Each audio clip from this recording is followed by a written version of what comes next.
రథసారథి వారు జరిపిస్తున్నారు ఎంతో అంగరంగ వైభోగంగాను. తర్వాత 150 మంది ఆడవాళ్ళు ఈ బోనాన్ని ఎత్తుకొని అమ్మవారి దగ్గరికి మేమంతా వెళ్తున్నాము.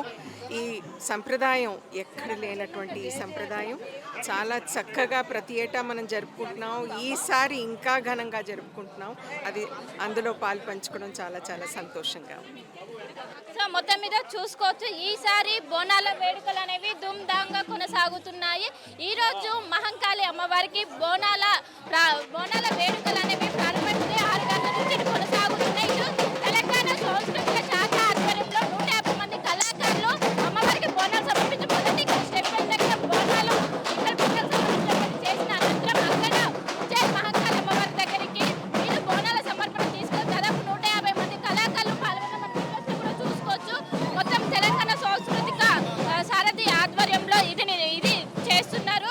మొత్తం మీద చూసుకున్నట్లయితే మొత్తం ఒకటే డ్రెస్ కోడ్ వేసుకొని అందరు కూడా మట్టి కుండల్లో ఆ బోనాన్ని వండి అనంతరం ఇక్కడ నుండి ఏదైతే బన్సులాలు పెట్టి స్టెప్